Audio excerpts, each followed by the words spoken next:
Oke, selamat pagi semuanya. Oke, hari ini ada materi terakhir. Saya mau izin share screen dulu.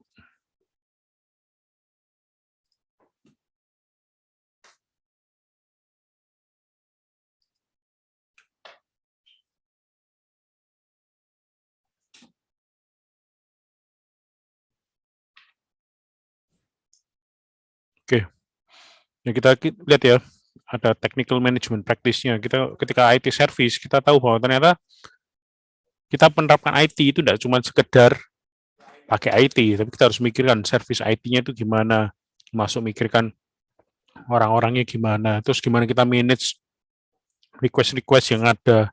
Kenapa IT trend ke depan bukan lagi jadi support, tapi sudah jadi fundamental atau bahkan core dari perusahaan. Jadi kita akan bisa lihat bahwa dalam masa yang akan datang udah pasti core di perusahaan itu bukan lagi cuma sekedar barang mereka atau production mereka, tapi juga IT mereka itu penting. Karena apa ya, semua sekarang berbasis IT ya. Sekarang saya mau tanya ke nih William. Will, di Makassar orang tuamu ada usaha nggak, Will? Ada Pak, Usahanya bidang apa? bidang pertanian perikanan gitu detail. Oke, bidang pertanian dan perikanan. Betul ya. Kamu produksi juga nggak? Mulai dari tambaknya atau apa? Enggak Pak, cuma distributor alat-alatnya Pak. Distributor alat-alatnya ya, betul ya. Oke, misalkan gini Will, suatu saat kamu gini, orang tuamu kan distributor. Untuk penetrasi pasar, kamu dibilang sama orang tuamu, oke, Will, sekarang kamu buka toko retailnya, barang disuplai dari orang tua. Itu bisa nggak? Bisa Pak. Bisa ya. Oke ya, sekarang masalah berikutnya. Karena kamu kids zaman now, kamu kira-kira cara berpikirmu kan pasti beda kan dengan orang tuamu. Kamu masih berpikir, apa yang bisa tak jual online? Betul nggak? Iya Pak. Nah, betul ya. Nah, ketika kamu buka jual online nih, Bill, kamu manajemen stokmu gimana? Kamu udah pakai sistem IT canggih, pakai program, kamu beli software untuk stokmu dan lain. Nah, sekarang kamu punya toko online, manajemen stokmu kayak gimana nih? Pakai IT Pak. Oh iya, pakai IT pasti ya kan. Ya masa kamu kuliah ISP nanti tokomu pakai kalkulator kan malu-maluin, Bill. Kamu pasti Yes ya pakai Pak. IT. IT-nya tapi yang kayak gimana nih untuk manajemen stok? POS dan lain-lain sih Pak. Nah, terus kamu bedakan nggak yang online sama yang ada di tempat di tokomu? Oh pasti kalau biasanya beda samain dan bedain sih. Pencatatannya bedain tapi stoknya samain. Nah, dan itu kalau kamu masih gitu, kamu akan sulit. Kenapa? Anggaplah tokomu online itu harusnya cabang. Kenapa? Itu kan sebenarnya toko yang beda kan? Oh iya Pak. Nah, itu contoh sepele ya. Nah, sekarang ini kamu tadi kan bilang pakai IT, terus kamu punya cabang di mana-mana nih. Pendek kata kamu bisa penetrasi sampai ke Goa, terus ke mana lagi tuh Maros dan yang lain-lainnya tuh. Kira-kira IT-mu harus solid nggak itu?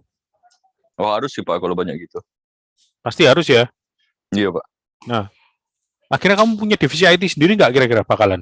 Atau kamu ya sudahlah, yang penting ada kan saya lulusan AS masa nggak bisa nangani. Kalau mau perusahaannya besar ya harus ada sih Pak. Harus ada ya, oke, poinmu betul. Nah, sekarang masalah berikutnya, perusahaan IT-mu bakal kamu besarin juga nggak kalau perusahaanmu semakin besar? Makin besar Pak. Kenapa kok makin besar kamu besarin juga IT-nya? Soalnya ya makin butuh lebih banyak ini sih. Ya karena Maintenance dan lain-lain. Atau pengembangan. ya itu butuh maintenance, butuh yang lain-lain. Nggak bisa cuman IT-nya sebagai support aja ya. Nggak bisa cuma Iya Pak. sekedar yang penting ada itu. Dan karena itu apa? Pasti akan nanti kewalahan. Belum lagi kalau oh ini ada request betulin softwarenya lah, maintenance ini, maintenance itu ya kan. Iya Pak. Nah itu gimana nanganinya? Nah itu perlu dipikirkan. Di salah satu perusahaan di Surabaya ini guys, perusahaannya besar, omsetnya gila-gilaan. Tapi sayangnya untuk strategic IT-nya mereka ketinggalan. Ya mereka santai-santai aja. Kenapa santai? Santai kenapa? Karena secara omset mereka sebenarnya nggak mungkin turun. Karena mereka suppliernya Unilever. Udah enak kan ya? Benar-benar mensuplai Unilever. Tapi di zona nyaman. IT dianggap ya supporting lah. Ngapain ada manajer IT gitu ya. Di masa pandemi baru mereka kerasa. Kenapa? Nah sekarang contoh gini. Di masa IT semua banyak work from home. Kalau nggak punya divisi IT, ada nggak yang bisa handle konsum itu? Gak mau eksplorasi teknologinya apa? Susah kan?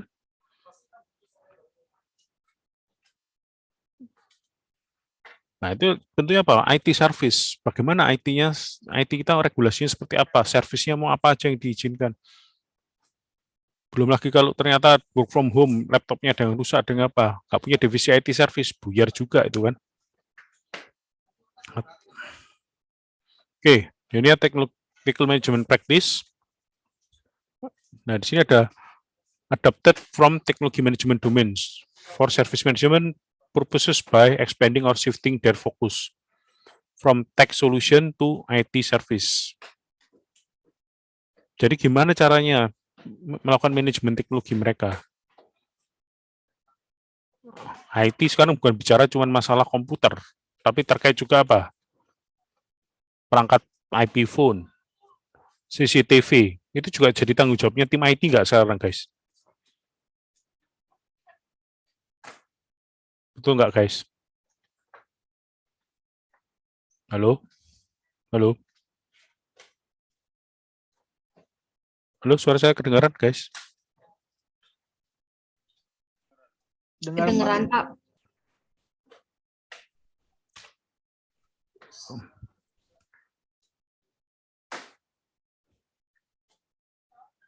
Nah, itu kira-kira gimana, guys, tadi?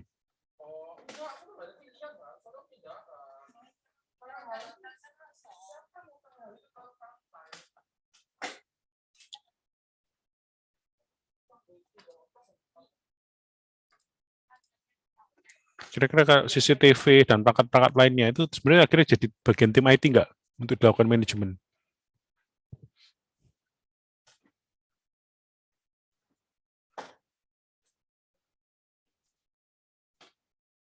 Mungkin Pak, nggak tahu. Apa? Mungkin CCTV kan ini Pak. Ya, CCTV. Ya mungkin kalau CCTV yang bisa online gitu buat dipantau mungkin ya termasuk teknikal sih, mungkin IT juga sih menurutku, tapi nggak tahu juga Pak. Nggak tahu Oke. benar. Masuk tim IT ya. Nah sekarang gini, CCTV itu apakah semudah kalian beli CCTV terus dipasang beres? Nggak. Enggak kan? Harus mikirkan yang lainnya juga ya, betul ya? Ya. Apa aja yang perlu dipikirkan ketika kita masang CCTV? Kalau dia mau rekam gitu storage-nya, terus kabel-kabel kayak gimana ya? Kemarin tuh pasang di rumah tuh kabelnya rumit banget, itu selalu masalah. Aku cuma sering lihat sih Pak. Tahu tentang CCTV juga. Kabelnya itu kan, betul ya? Iya Pak. Oke. Nah, jadi sama guys, ini contoh CCTV gini, contoh ya, misalkan kita di sebuah perusahaan, ada departemen tertentu, departemen keuangan request, tolong dong di kantor kami dipasangi CCTV. Ya, apakah cuma kita sekedar, oh ya, beres, ambil aja CCTV, tancap, pasang plug, beres. Bisakah seperti itu, semudah itu guys? Ya, semudah itu kan, harus pikirkan tadi, yang pengalamannya Alex itu betul, kabelnya gimana, kita harus mikirkan kalau kita menyediakan servis untuk, oke, kita bisa, memang CCTV jadi bagian partnya of divisi IT. Berarti kalau ketika misalkan nanti ada request pemasangan CCTV ya, kita harus pikirkan berarti apa jalurnya harus dibuat gitu ya. Ketika jalurnya harus dibuat, koneksi internetnya gimana, semuanya harus dipikirkan. Iya Pak. Nah itu bagian dari IT service. Bagaimana kita menyediakan service ini? Termasuk kalau di kampus ini ya, contohnya di lab dan yang lain, itu harus pikirkan IT service-nya seperti apa. Ini contoh kemarin waktu perkuliahan hybrid, ya nggak mungkin dong ruang kelasnya kita setting biasa, betul nggak? Betul nggak, guys? Betul, Pak. Iya, Masa Betul, betul. Pak. masa udah zaman now, ruang kuliahnya zaman old? Nggak mungkin. Harus pikirkan kameranya mau taruh di mana, posisi kamera itu yang tepat gimana, koneksi jaringan internet gimana, itu part of IT service. Bagaimana supaya IT-nya itu jadi core ketika di masa ini pun, di masa pandemi ini pun. Oke, nah ini ya, bagiannya technical management itu, deployment management, infrastructure management, software development and management. Ini 3 bagian ini saling berkesinambungan. Infrastruktur kita bagus, software kita waktu development akan juga bagus. Nah, dari semua itu deployment management kita juga harus bagus. Pastikan semua yang kita janjikan itu terrealisasi. Sebagai contoh ini guys, saya mau tanya nih. Denisa. Iya, Pak. Nah kamu kan yang itu ya, internetmu di rumah yang katanya di lantai 2 nggak nyampe itu ya. Iya, Pak. Oke, saya tanya Den. Bandwidth 30 mega itu sebenarnya buat kamu cukup nggak untuk di rumahmu? Enggak, Pak. Kenapa nggak cukup? Karena saya nggak tinggal sendiri. Oke, sama Banyak siapa aja? orang di rumah. Sama Oke. sama orang tua, sama adik. Oke. Seberapa butuh sih bandwidth internet? Kenapa, Pak? Seberapa butuh bandwidth internetmu? Masuk 30 mega kurang, Rek. Memangnya semuanya Zoom di saat yang bersamaan? Enggak, tapi kan butuh at least 50 atau 60, Pak. Loh, kok bisa? Nah, justifikasinya dari mana itu? Maksudnya? Justifikasimu kamu butuh 50 mega itu dari mana? Dari paket wifi saya. Wow, kok paket wifi ya? Nah, ini contoh ya, ini apa? Kenapa Denisa belum pernah nge-ses ya? Sebenarnya kebutuhannya gimana? Infrastrukturnya gimana? Tahu nggak, Den? Saya tuh pernah ngasih solusi ke teman saya loh. 30 mega itu cukup untuk 4 orang Zoom di saat yang bersamaan. Masa, Pak? Loh, beneran. Beneran itu. Masih kenceng. Kenceng, Zoom-nya nggak pedot-pedot sama sekali, nggak putus-putus. Tapi merek wifi itu mempengaruhi atau enggak? Nah, oke. Bukan merek wifi. Merek wifi router itu yang tepatnya, ya kan? Maksudmu itu kan? Iya, Pak. Iya. Jangan ngomong merek wifi tuh. Wah, enggak enak saya ngomong provider itu. Wah. Ya, ini intinya gini. Ini nyambung dengan infrastructure management.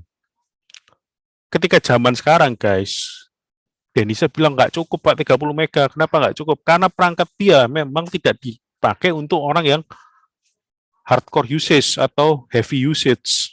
Heavy usage itu apa? Di saat yang bersamaan banyak perangkat yang akses kebutuhan bandwidth besar. Contohnya Zoom. Zoom itu bandwidthnya besar.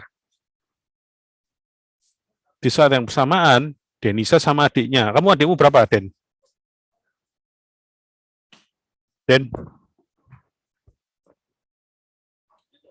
Denisa, adikmu berapa, Den? Pak, adiknya, Pak. 1 ya? Iya, Pak.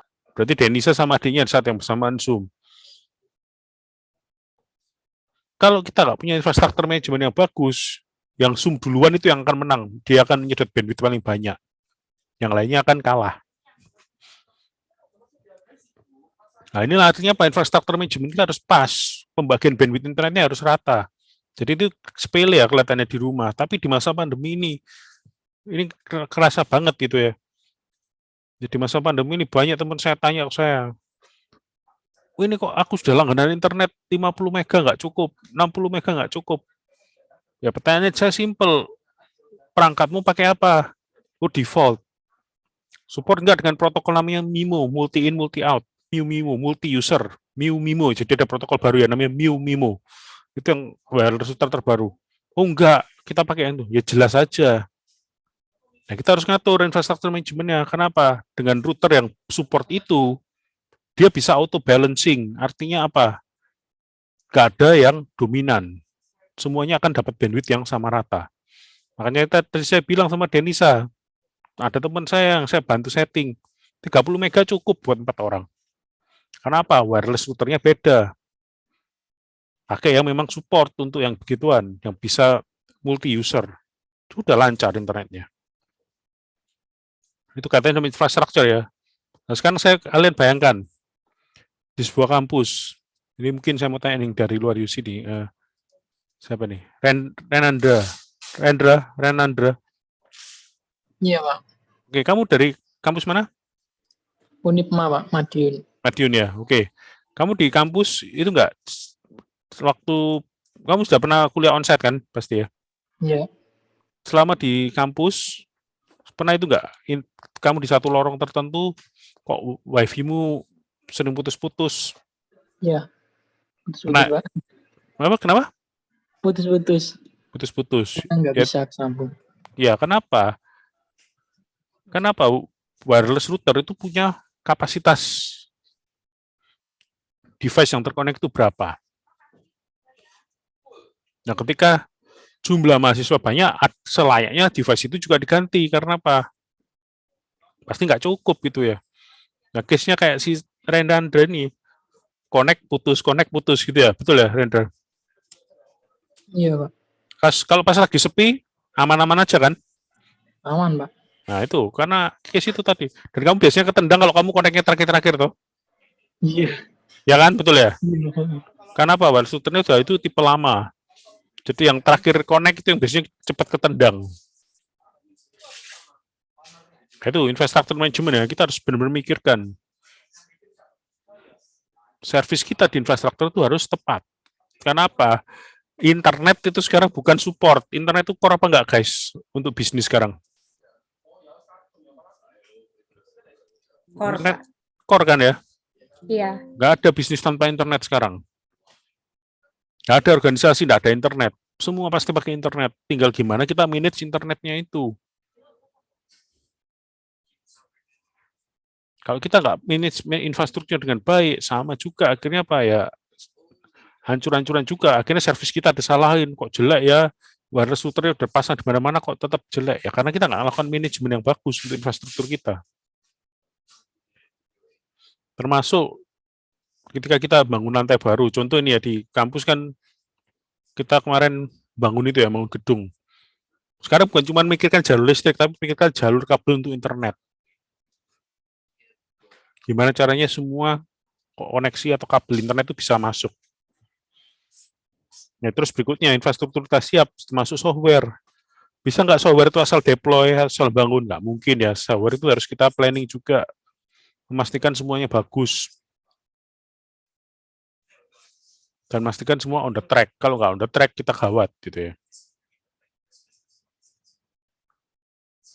Ujung terakhirnya deployment management, ada infrastruktur, ada software, kita mau deploy semua. Nah, kalau semua di deploy, duitnya cukup apa enggak? Itu perlu namanya deployment management. Mana yang jadi prioritas, mana yang jadi nggak prioritas. Itu nanti di mata kuliah kita ada namanya IT Strategic Planning. Yaitu terkait ini. Mana yang jadi prioritas servis kita. Dan servis kita butuh investasi apa. Ini deployment management, kapan kita mau ganti baru, kapan mau ganti, kita harus punya documentation. Jadi zaman dulu, zaman old itu sekali, dokumentasi IT atau dokumentasi perangkat IT itu terus terang lemah.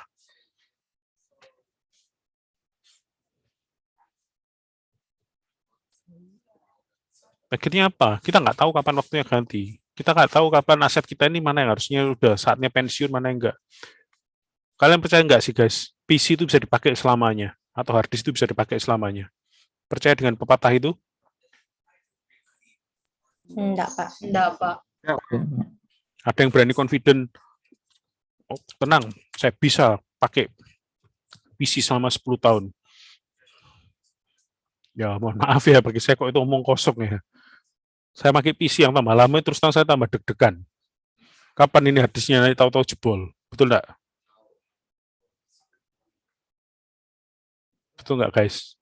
Betul, Pak. Deg-degan loh. Saya kadang tuh kalau deploy sebuah sistem, servernya masih pakai atau untuk server testingnya pakai PC yang udah lama itu deg-degan juga saya. Kalau tapi repotnya yang si klien kalau tanya, ini kapan belinya? Nggak tahu, Pak. Sering dipakai apa enggak? Enggak tahu, ini dari gudang. Waduh, repot ya kayak gitu ya. Akhirnya apa ya, saya harus bongkar dulu, saya lihat di apa? Di itu loh, di segel-segelnya itu kan pasti ada. Ini dibeli tahun berapa? Jadi saya bilang, "Ya, kalau nggak ada dokumentasi ini akan kita sulit tahu kapan ini umur efek kita apa kita perkiraan kapan ini akan harus diganti kan."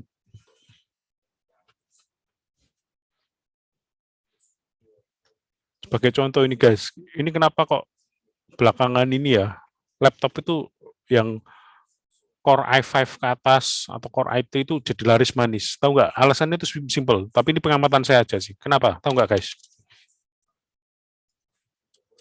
Nggak tahu, Pak. Ayo, kenapa nih? Simple. Ini ada kejadian teman saya tanya untuk hal yang sepele ini. Cuman biar Zoom bisa ada background-nya, tok, itu loh.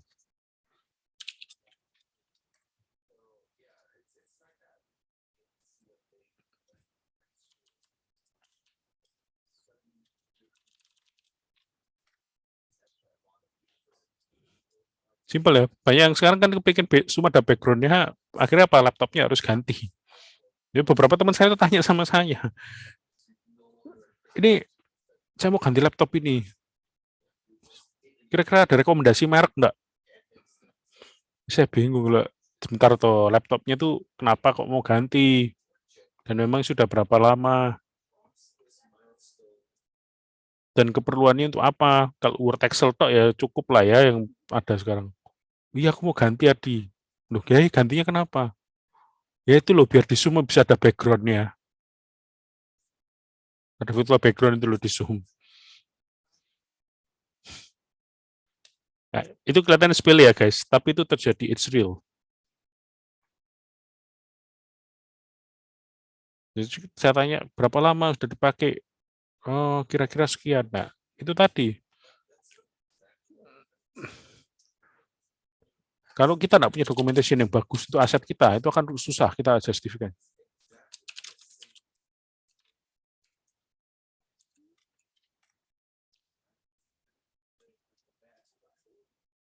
Jadi di deployment management kita harus punya dokumentasi yang bagus, hardware, software kita. Tujuannya apa? Kita tahu barang apa yang sering rusak, oke kita harus segera ganti, kita harus punya spare yang banyak.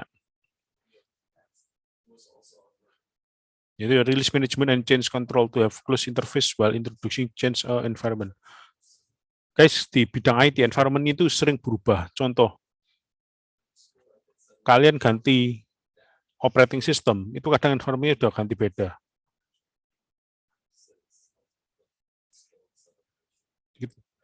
Bahkan kadang zaman sekarang, software dibanding software atau aplikasi yang ada di zaman sekarang dibandingkan 20-30 tahun lalu, beda banget nggak guys? Beda, Pak. Ya beda. Bedanya gimana Lex?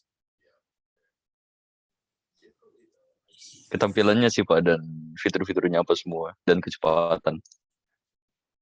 Oke, mungkin sekarang tadi, kita... Pak, bukan aku. Kenapa? William yang tadi, bukan aku. Oh, William ya. Oke, Will. Terus apa lagi, Will? Ya, Pak. Yang berubah tadi, selain fitur, kecepatan. Cuma kepikir itu sih, Pak. Begitu-gitu aja sih, Pak. Kemudahan penggunaan juga mungkin. Nggak sesusah dulu. Oke, sekarang saya tanya nih. Kamu dari dulu punya handphone pertama apa? Android apa bukan? Pencet-pencet sih, Pak. Hah? Yang 1, 2, 3 itu apa? ABC, QWERTY. ABC itu ya. Ya, Q- bukan. Lebih dulu lagi. Yang file zaman dulu lah ya pokoknya itu ya. Iya, Pak. Oke, nah sekarang gini. Saya tanya Will. Kamu pertama kali pinjam pakai smartphone yang apa? Smartphone, Android, Pak. Android. Oke, sekarang kamu bandingkan Android yang versi sekarang dengan yang pertama kali kamu punya. Itu beda jauh enggak? Kalau saya beda sih, Pak. Tapi nggak jauh-jauh amat. Nah, environment-nya udah pasti beda ya. Iya, Pak. Nah, oke. Nah, karena beda itu, device-mu akhirnya harus ganti kan ya. Dan sekarang fiturnya pasti lebih mendukung kan, betul ya? Memudahkan kita juga kan. Iya, banyak fitur-fitur barunya juga di Android gitu kan. Nah, ini sama dengan ini guys. Ketika kita deployment management, kalau kita update satu fitur yang baru dan itu berubah signifikan, kita harus punya namanya release management agar kita tahu. Sama kalau kalian ngupdate, ini yang update di itu loh, Google Play Store atau apa, itu kan selalu ada release management ya kan. Versi ini bedanya apa dengan versi sebelumnya. Betul nggak? Pasti kalian nemukan itu. Nah, itu penting. Kenapa? Itu untuk maintain kita. Kita tahu versi software kita sekarang seperti apa. Kita rilis yang baru. Itu bedanya apa dengan yang lama. Kemudian deploy the component in the schedule propose a change request and approved by charge change authority. Jadi kalau ada yang perubahan, kita harus segera punya dokumentasi yang baik. Agar memastikan apa? Perubahan itu bisa kita maintain. Bukan cuma sekedar, ya yang penting adalah berubah ya berubah, nanti biar semua menyesuaikan. Semua harus ada dokumentasi yang jelas. Dan manajemen yang bagus untuk perubahan-perubahan ini. Karena kadang kita tahu, apakah selalu fitur baru itu lebih bagus, atau kadang fitur baru itu bisa malah ngebug, guys. Kadang ngebug, Pak. Ada ngebug ya? Ya. Nah, kalau ada yang ngebug itu berarti apa? Kita harus update baru. Nah, kalau kita nggak punya dokumentasi, kita kan bingung ngebugnya di mana.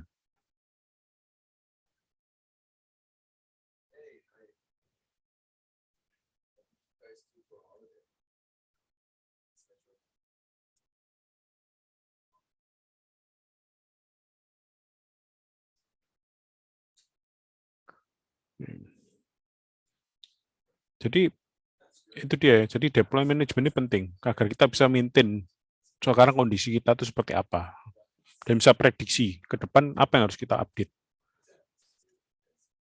Oke, deployment can be done in many approach. Bisa big bang dan push pull, manual, automated ya itu. Oke, sebentar. Oke, lanjut ya. Jadi deployment management kita harus lihat deployment itu bisa kita lakukan dengan berbagai macam cara. Big bang atau phase. Big bang itu artinya semua langsung dibangun tanpa ada step-step. Kita bisa pakai cara push atau pull. Push itu artinya apa? Kita buat dulu, kita push ke user. Pull kita tarik. Mereka request-nya apa, kita kerjakan. Mau manual atau automated, itu semua bisa kita atur. Jadi kalau phase approach itu berdasarkan secara step-stepnya ada. Step 1 kita buat apa? Kalau Big Bang, udah semua breng, kita langsung deploy. Nah, tentu semua punya plus dan minus ya. Oke, kalau dulu yang kita kenal, ada namanya traditional waterfall method. Nah, kalau sekarang ada namanya agile development method. Ini dua hal yang berbeda.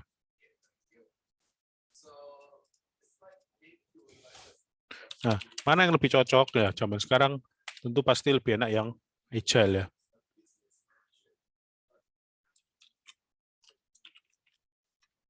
Kenapa? Karena agile itu apa? Itu lebih adaptif dengan perubahan.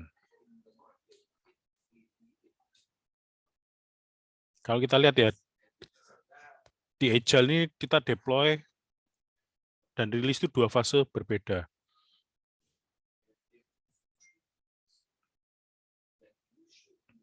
Beda dengan waterfall ini. Waterfall itu deploy dan rilis di saat yang bersamaan.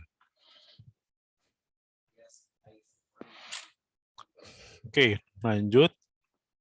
Oke, kalau kita lihat dari service value chain-nya, kita di bagian produk dan service. Technical management practice-nya ini di bagian produk dan service. Pastikan produk kita secara teknikal bagus. Dan sekaligus secara service, pastikan service-nya juga bisa memenuhi aspek-aspek teknikal. Oke, ini deployment management, improve-nya untuk apa? Deployment requirement of a service component or improvement performance dari service. Jadi seringkali kadang service kita itu dianggap jelek. Contoh apa? Yang paling kasihan itu misalkan departemen service hardware. Itu dulu paling sering dikritik, kok lama ya nyervis barang di divisi IT, divisi hardware ini. Ya jelas lama ya guys, kenapa? Kadang kan barangnya itu teknisinya nggak ngerti. Akhirnya ada beberapa perusahaan sistemnya ini. Mereka langganan sama vendor itu sekaligus dengan servisnya. Jadi sebagai contoh, ini sering kejadian ya. Ini terpaksa saya sebut merek, tapi enggak apa-apa lah. Kira-kira teknisi atau yang bagian hardware itu bisa ngotak-ngatik produknya Apple apa enggak, guys? Kira-kira bisa enggak, guys?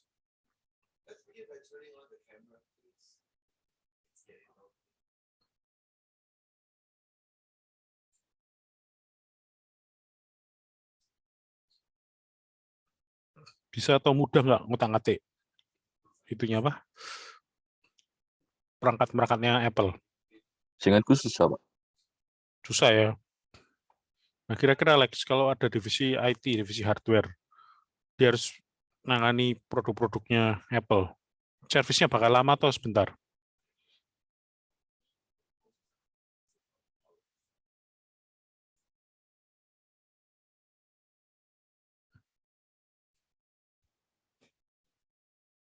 Bakal lama atau sebentar nih, Alex, kira-kira?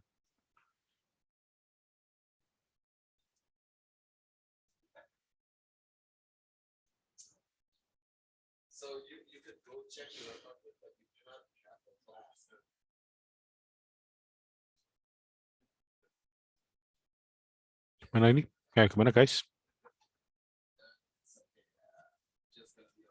Lama, Pak. Lamanya kenapa?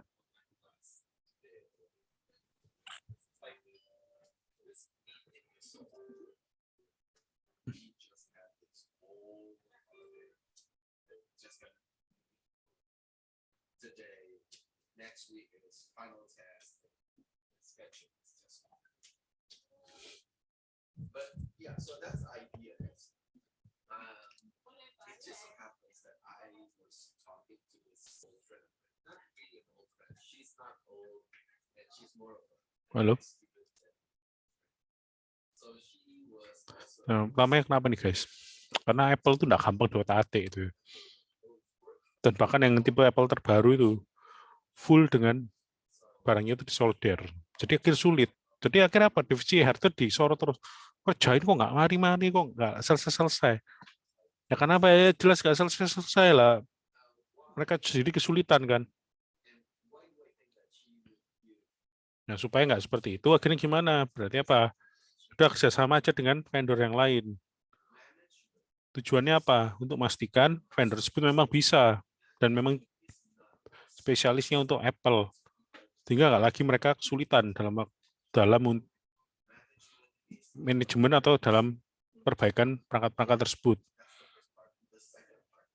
Nah, ini penting ya guys. Ini divisi hardware itu paling kasihan, paling sering disorot. Kenapa? Banyak perusahaan sekarang melakukan policy untuk perbaikan hardware di outsource. Misalkan ada vendornya bisa handle, ya udah dari vendornya resmi. Tapi kalau enggak ya udah kita harus bangun sendiri. Kita harus punya paling enggak mengirimkan teknisi untuk ikut pelatihan atau ikut training agar bisa memperbaiki. Atau termasuk juga ini software-software terbaru. Software itu kadang update versionnya kan bisa beda jauh kan dengan yang sebelumnya. Nah, dengan seperti itu kita harus melakukan transisi yang bagus, transisi yang smooth. Perlu ada waktu, nggak bisa sistemnya cut over langsung ganti gitu ya. Tapi kalau transisinya smooth apa pelan-pelan, sistem baru dan lama jalan bersamaan, lama-lama yang lama di stop. Obtain and build deployment service component as defined, agree schedule. Jadi pastikan apa yang kita janjikan itu selalu ditepati. Inti dari IT service itu adalah kita menepati janji. Oke, ini software development and management, pastikan memenuhi kebutuhan stakeholder.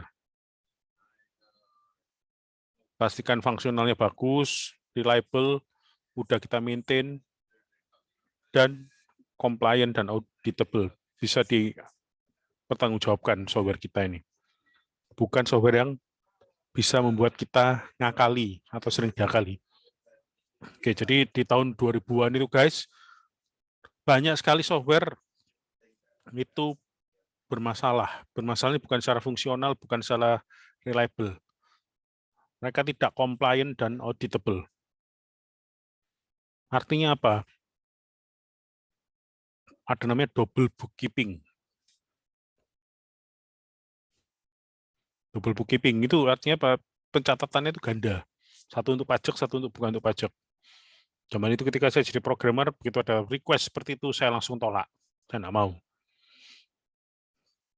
Kalau mereka yang mau ngakali sistemnya, terserah. Tapi sebagai developer, saya tidak mau membangun software yang punya fitur untuk seperti itu, double book. Saya langsung, udah nggak usah.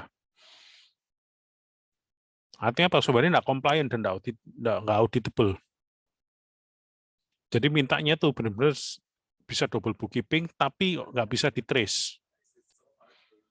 Kalau kita mau ngakali, bisa nggak ya? Bisa aja. Cuman ya saya nggak mau lah, itu nggak sesuai dengan idealisme saya waktu itu ya. Ngapain buatin dalam tanda kutip, kok buatin software itu agar orang bisa curang. Saya nggak mau seperti itu ya. Akhirnya apa? Muncullah software-software yang harusnya compliant dan auditable. Bahwa mereka tidak ingin software-nya melanggar aturan-aturan, terutama di sini aturan pajak. Dan bisa diaudit. Audit itu artinya apa? Ketahuan. Ini yang merubah siapa, yang login siapa, yang merubah ini siapa. Menurut kalian guys, misalkan ya, di divisi finance, untuk login ke software pakai username finance, itu auditable apa enggak guys?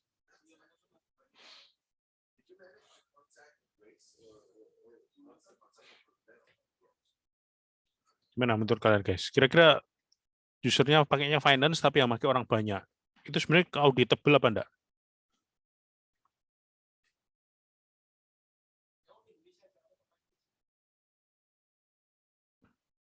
Ya, gimana guys?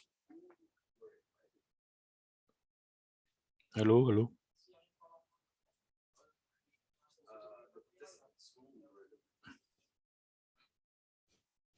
Halo, ayo, gimana ini? Kalau ada software, menurutmu gimana, Len? Software-nya itu satu. Ada software, user yang dipakai satu, namanya misalkan finance. Tapi yang pakai user itu boleh banyak orang. Itu sebenarnya auditable apa enggak? Auditable itu maksudnya apa ya, Pak? Bisa diaudit dan bisa di-trace. Oh, nggak bisa, Pak. Kalau Kenapa ada yang nggak? curang juga nggak ketahuan siapa yang ini. Soalnya kan satu untuk semua gitu. Oke, good answer.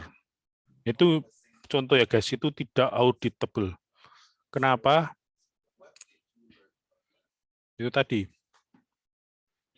jawabannya Ellen. Nggak ada yang bisa ketahuan ini siapa yang melakukan kesalahan. Karena apa? Ya nggak tahu kan, usernya satu dipakai untuk rame-rame. Ya itu nggak boleh. Sangat dilarang untuk seperti itu. Meskipun masih banyak yang melakukannya. Tapi itu artinya apa? Itu tidak auditable. Nah sekarang ini, kalau software nggak punya log, itu boleh nggak, Len, menurutmu? Kalau untuk perusahaan gitu kayaknya perlu login sih, Pak, biar ada ke-trace, ada logbook-nya gitu. Oke. Jadi betul, jadi harus ada bisa di tracing. Kenapa? Ini bukan untuk mencari kesalahan, tapi untuk melihat terakhir itu aktivitasnya apa, sehingga kok bisa keluarnya ada yang kacau begini. Itu waktu pertama kali SAP guys diterapkan ya. SAP itu kan software yang besar. Kebetulan salah satu saudara saya itu pakai, pas kita ketemu bilang, luar biasa Adi, SAP ini powerful. Saya tanya, lu powerfulnya gimana Om? Ada orang yang salah nge-labeli barang, itu bisa ketahuan. Jadi ada mouse sama keyboard. Harusnya kan labelnya mouse ya mouse, keyboard ya keyboard. Tapi orang itu kebalik. Itu bisa ketahuan dan bisa di-trace siapa orangnya ini yang melakukan.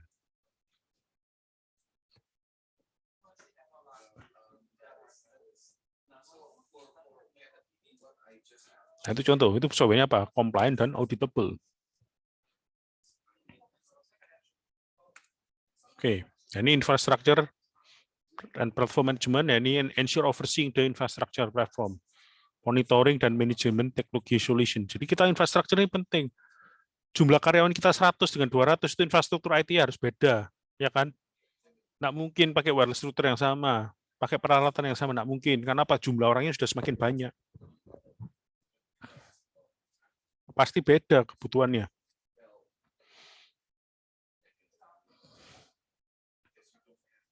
Terus platform manajemennya. Apakah kita mau beli semuanya pakai license? Ya lumayan ya kalau semuanya dibelikan license-nya software ya. Ada kalanya beberapa harus pakai yang open source untuk menghemat biaya. Tapi ya kita harus punya platform manajemennya. Ya jangan open source terus dibebaskan. Mentang-mentang open source, open-opennya ya buyar nanti perusahaannya. Ya seperti itu guys. Oke, ada yang mau tanya kan nggak guys untuk materinya hari ini? Gimana guys? Halo? Jelas apa bingung? Jelas, Pak. Jelas, Pak. Jelasnya gimana nih, Den?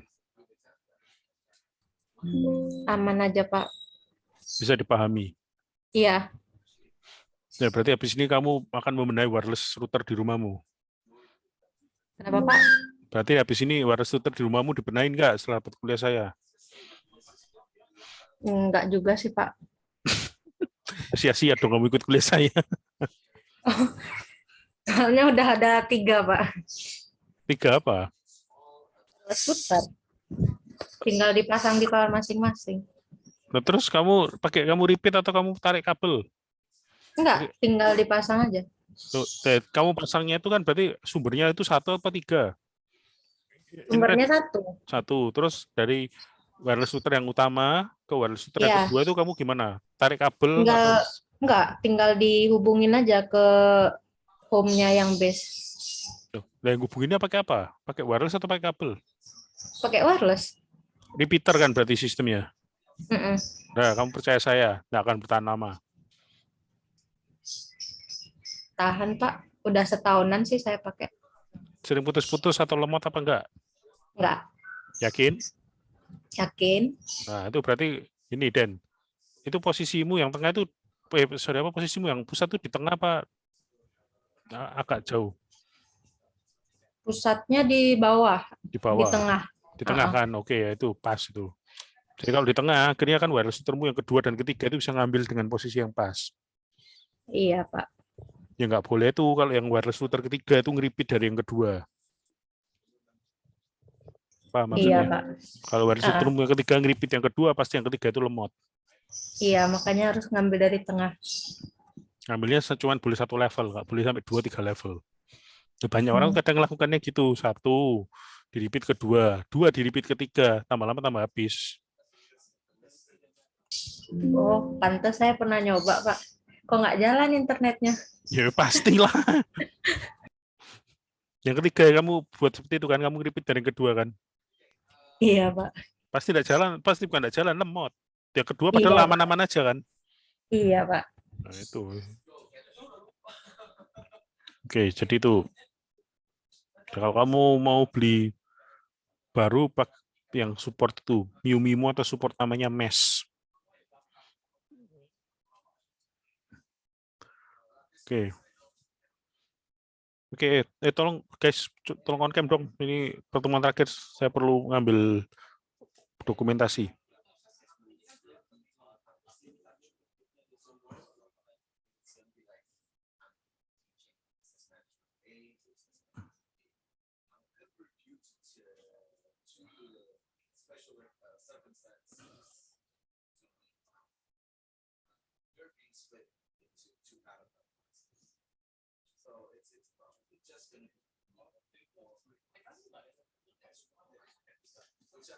Yuk, tolong.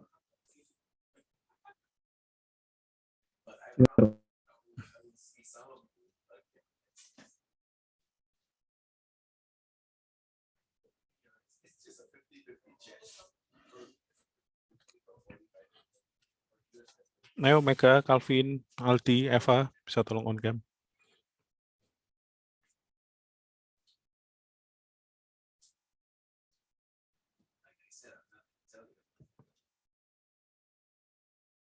Oke, Calvin, Vin. Oke, siap ya. 1, 2, 3. Oke.